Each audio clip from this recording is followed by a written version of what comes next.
Alright, welcome back into the Cat Cast for another fantastic episode that you're going to get today from Cat Kennison. We're rocking in today with a great song if you're listening to the audio version. If you're not, if you're listening to the video version, you can see Cat has trimmed his beard more, and I'm going to keep sculpting it just a little bit each day maybe until I get director cut, where I'll really trim it real nice, make the points and stuff. I don't know, just an idea. I'm keeping you guys, though, on the audio one wanting to wonder what I'm looking like by adding in a little visual stimuli that you don't get to know about unless you check out the video one. Going to work on getting these up on YouTube, actually. A lot of people are saying I need to be on YouTube. So we're going to try to get those up there and maybe get a little bit more attention. But we'll see how it goes. Anyways, I heard that people liked the Fandora, or Pandora, I don't know what you call it, Fandora, whatever, the hat I got, so we're going with it again, and, of course, we'll always be wearing the nice collared shirts, trying to look professional, and like I know what I'm doing, even though I don't. I do. Anyways, we got a lot of topics to discuss today on the Cat Cast. We'll see if we can get to them all. We'll see if Cat goes off into another tangent all over the place. You just never know what I'm going to do, so I'm going to have to, see if I can stick to my topics. But if not, sometimes it's more entertaining when I go off and do, whatever, I go off into. Anyways, let's do the rundown right off the bat here. First thing we want to talk about is Portland, Oregon. All right, there's some stuff going on there that's very interesting to Cat. We're going to examine Portland, Oregon. They say it's perfectly safe there, but they don't go to the place that the issue is. They just hang around like in the daytime in nice places instead of going to the ICE facility at night when it's a big issue. That's the issue, people there, not the daytime area, okay? But we'll get to that. And there's also some other stuff. I got a lot to talk about in that. Don't worry. Next, we have Hamas Gaza. Okay? Did they accept the deal that Trump has put out there? That was a no negotiation deal. All right, we'll see if they accepted that. We have a special humorous part today where we discuss that cats are Democrats and dogs are Republicans. All right, that's our humor section for today. It's going to be a good one.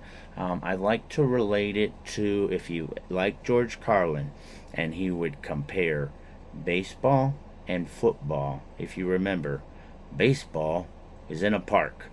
Football is in a stadium. Baseball, you wear a cap. In football, you wear a helmet.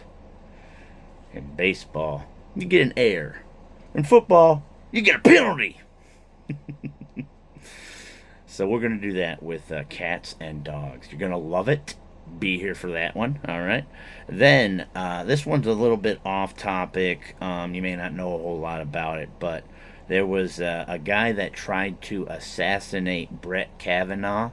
He's one of our justices on the Supreme Court, and we're wondering, for this attempted assassination, how many years do you think this perpetrator should get for an attempted assassination? Okay, that he didn't go through with, but he was going to attempt it. It was in the process. So I'd be interested for that one.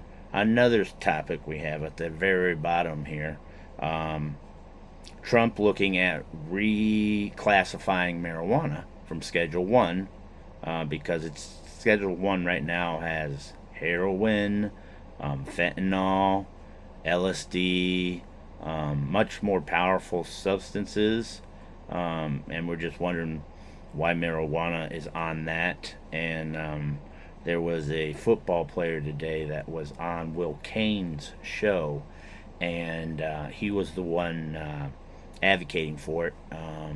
He didn't want to take the pills and stuff, so he has used marijuana, and so that's where we got that topic from.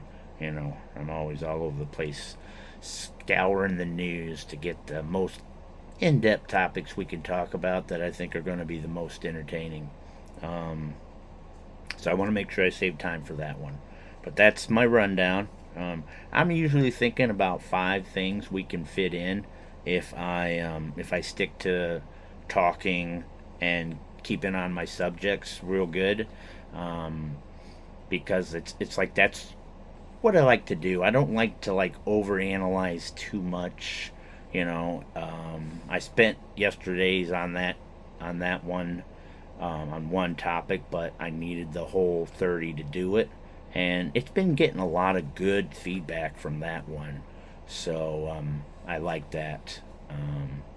And I just want to keep pumping out podcasts, but I don't want them to be boring.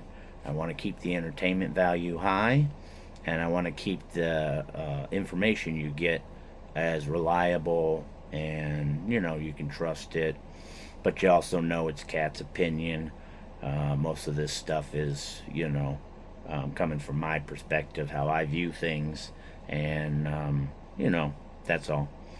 But I always like getting feedback, so I got a lot of my friends giving me stuff to let me know what they like, what they don't like, kind of stuff. So it's going to be an involving process, but so far, a lot of good stuff is coming in. So, all right, enough of introduction. Let's get right into Portland. I woke up this morning and found out that in Portland, they have police liaisons. I can't say that word. Anyways, they're not actual police officers. They're the ones that try to de-escalate situations, but they don't de-escalate anything. They just stand over there and watch while stuff goes down. So there was a fight last night between an anti-ice guy and a pro-ice guy. I mean, it's so ridiculous that you have anti-ice, pro-ice. It's a job that people are doing. I don't even know what they hope to accomplish by their protesting. They haven't accomplished anything except bringing in. We're going to have to bring in more forces. I don't know if they think that they're actually going to stop ICE from actually. Oh, you don't want us to operate? Well, okay, we will just leave then. Your protests have convinced us. We will just shut down our operations and leave. Do they think that's going to happen? Are they that stupid? I mean, all it's going to make us do is come in harder at you, And I'm going to relate it to like the 60s.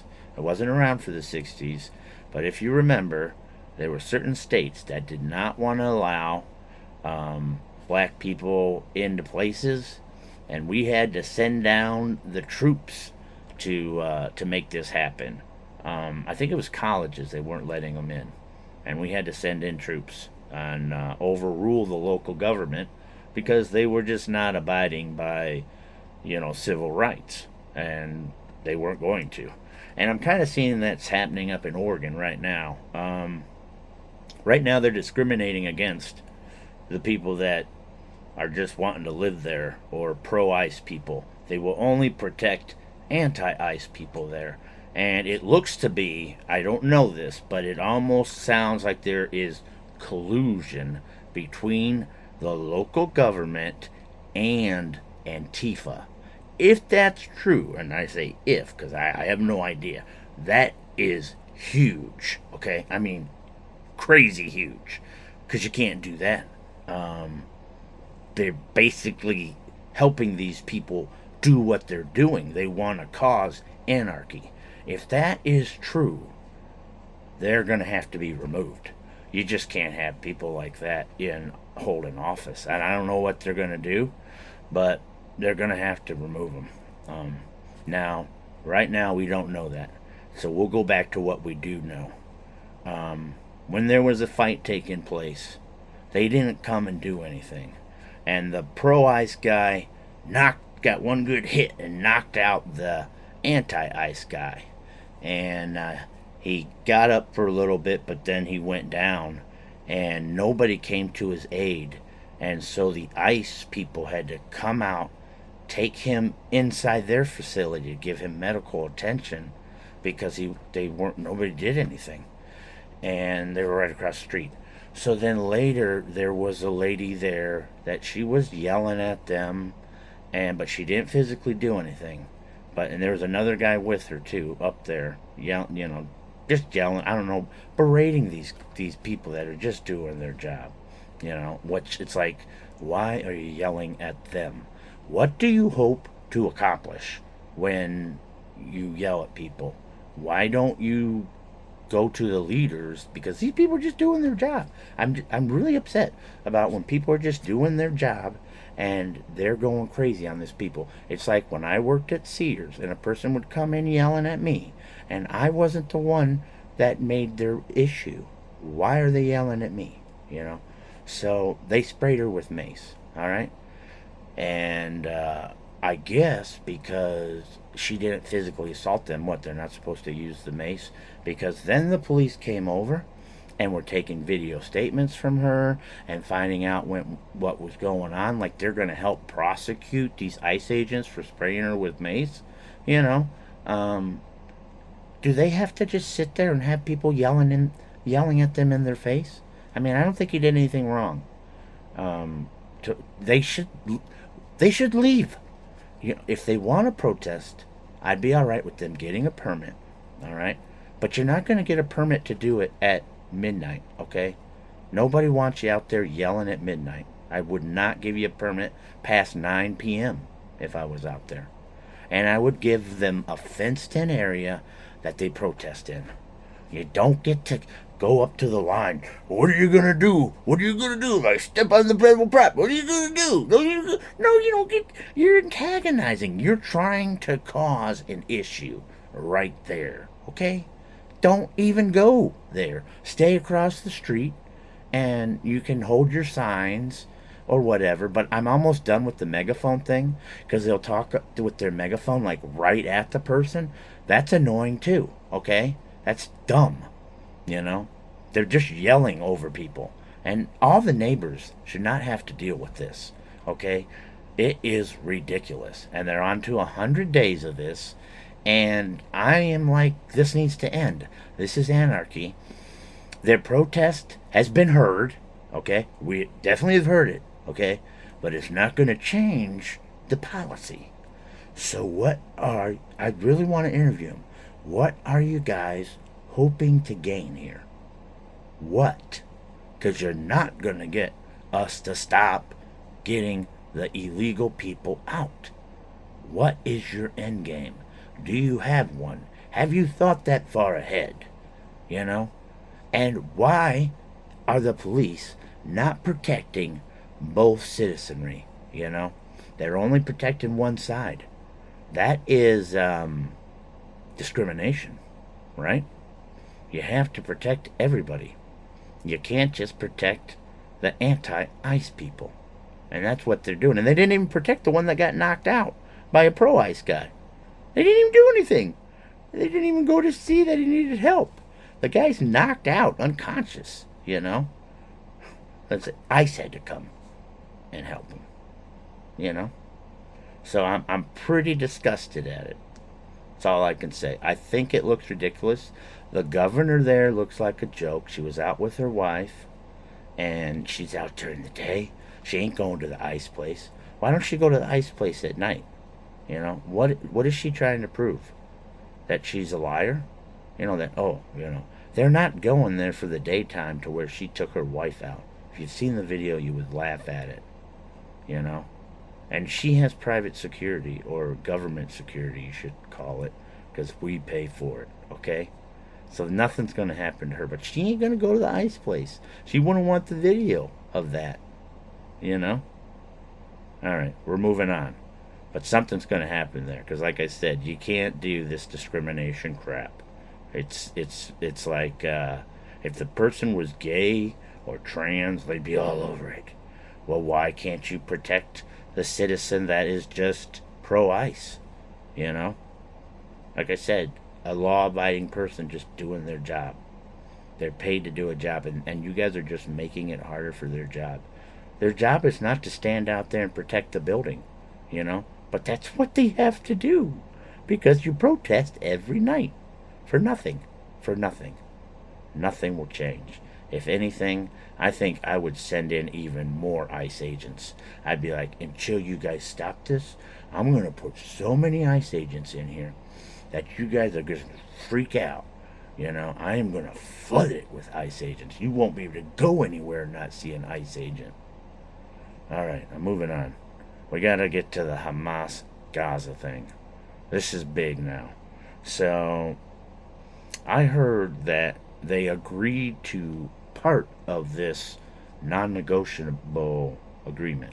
Okay, like they said, we'll give you back all the hostages, but we can't get it done in the 72 hours or whatever that you want us to do it. They also said they had an issue with us not wanting them to be involved with the government afterwards. They're like, oh, we want to have somebody involved. Whenever we have somebody from Hamas involved, you guys screw everything up. So why would we want to do that? Besides, we said this was non-negotiable, right? Non-negotiable means you don't get to make any demands. You just agree or don't agree. There are no demands. This is non-negotiable. Already been agreed upon. What are you trying to do here? So anyways, before I got on here and I was going to talk about this, I was going to say they rejected the deal. They rejected the deal. They did not want it. Hamas rejected the deal. But then I seen on the news that Trump said that they accepted the deal. And I'm like, it's not what I heard earlier on the news. I heard they rejected it. So I'm very suspect now of what I heard either earlier in the day or what. Because I heard that they had conditions on this agreement, which I thought you weren't allowed to make conditions on it. So for those of you who think I am always big time Trump supporter, right now I don't know what's going on, because his tweet said that Israel needs to stop bombing and they're going to get the hostages back. The bombing has to stop now to get the hostages out and blah blah blah. But I'm like, well, did they agree to all the conditions? Because it sounded earlier like they had not agreed to any of them, besides the giving over the hostages that they have that are alive and giving over the dead bodies of the one. And they don't have, like, we're supposed to be giving, like, Israel is supposed to be giving like 400 or 500 prisoners, and we're getting back, 70 hostages. I mean, it always seems like they get way more than what Israel gets. But anyways, I'm like, remember that I read what all the things were in the deal that they're supposed to sign. The war is over. There's going to be no more Hamas leadership involved in the government. There were like 8 things. I can't remember them all. There's going to be a transitional government, and it said Hamas is not going to be a part of that either, because Hamas will never agree to anything. So if you have them as a part in their agreement, they will just stall up the works all the time, kind of like what the Democrats are doing right now. They just stall everything up, so something might not get done, or it just takes forever and ever and ever. And so I don't think you even want to mess with it. And so I don't know what's going on this one. We can't discuss it like I wanted to because of the tweet I heard about before this thing. So I thought the deal was off. I thought, because Sunday is the deadline. And I thought, from what I heard, they rejected it. So Trump maybe heard something else, and they've accepted it. So if they've accepted it, I think we're finally on our way to peace. I just don't know that they actually accepted it, because I heard them having all kinds of conditions. Maybe Trump got back with them and said, hey, we said no conditions. Yeah, I guess we have to just bomb you out. And they probably said, maybe they said, no, we were just saying things that we didn't like, but, we're okay with them. Maybe they did that. I don't know. But what I heard is that wasn't the case. So, all right, we'll move on from that one, and we will definitely come back to it when we have more information. So we'll find out. We got Sunday's deadline, and because I don't know, I would have liked to actually heard it from Hamas's authority that they accepted the deal, not from Trump. I want to hear it from them if they accepted it. You know, not that I don't believe Trump, but earlier in the day I had heard that they had all these concessions they wanted to be made on a non-concession deal. Like we were saying, there's basically accept or decline. There's no working the contract out. It's already been done and made. Everyone else has already agreed to it. It's like you can't come in and do an appendage now, or what do they call it? Addendum. We're not doing any addendums. It's done. Okay? All right. We're moving on to cats are Democrats, dogs are Republicans. Now you're going to say, cat, you love cats. Why would you say they're Democrats? Well, I'm going to tell you why. Because cats don't do anything for you. They just expect you to do everything for them. And if you don't do what they want, they will nag you or harass you to get what they want. Okay? If they want food, they're going to meow. They're going to walk on you. They're going to do whatever they can. My one cat gets on the TV tray. If they want anything, my one cat wants me to play with it. They basically annoy you until you cave in. And that's what Democrats do as well. And remember, this is a joke. Jeez, I know already people are going to get freaking out. It's a joke, okay? Anyways, I'm going on. I told this was the humor segment. Cats don't like to do schedules. They like to just do whatever they want to do. They don't like to be told what to do. But they like to tell you what to do. Like a Democrat again. They're very accepting of all the different species in the world. Okay? But they don't like other cats. No, no, no. They do not like their fellow cats. Nope. That's another thing. Alright, we're getting funny here. Why are dogs like Republicans? Dogs want to do something to earn their food. Dogs are so willing to do things for you. We use dogs as service animals. We use them to find drugs and guns and bombs. We use them for hunting. We use them to help in finding people that, get buried in an earthquake. They can hear them. They can smell them. They'll lead you right to them. Dogs are like, they appreciate a day's work for an honest wage, like a Republican. Dogs, they want to please you. Most Republicans are out to please. Most Democrats are only out to please themselves. Cats are out to please themselves. I know, it's hard to hear, isn't it? Now, I'm just joking around, because I love cats. But I do believe if I died, my cats would eat me eventually if there's no food to eat.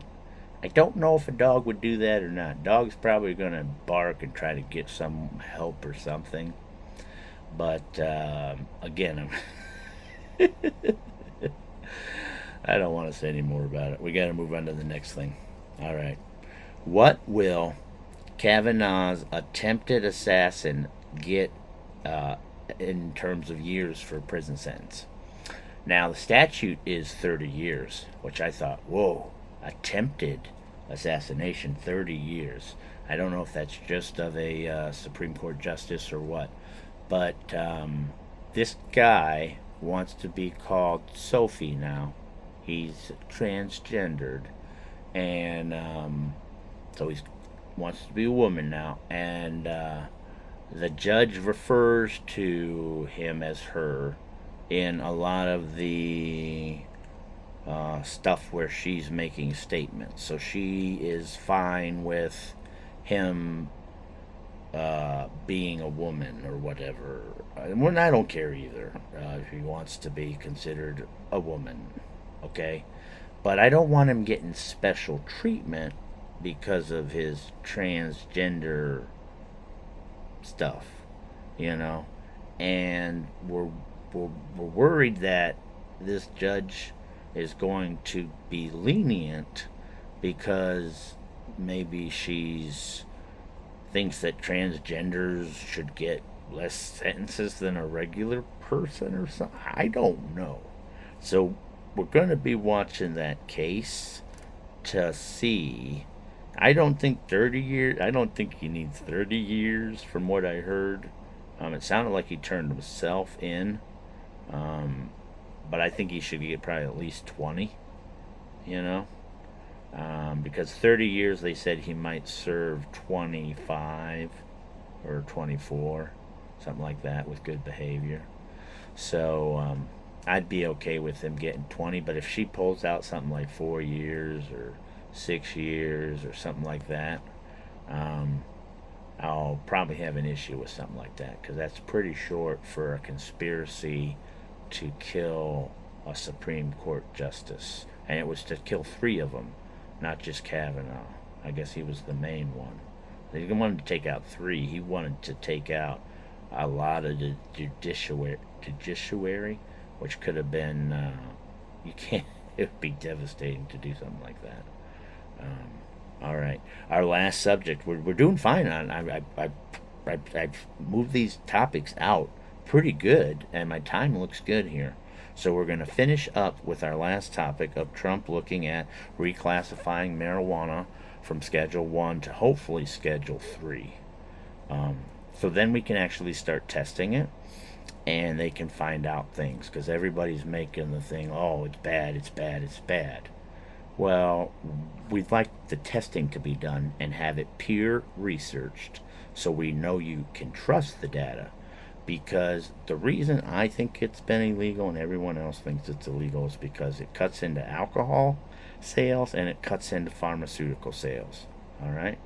Because some people would prefer to smoke marijuana than drink alcohol, and some people would prefer to smoke marijuana as opposed to take a painkiller pill. All right? Because it helps for pain or appetite or other things. And it's a medicine. It can be used medicinally as well, and it's something you can just grow. So it's something that they can't sell you. You know, they don't. They need to produce something. Like cigarettes, they have to produce and sell you to make money. Where you could produce your own marijuana. They don't control that. That's what it's really about.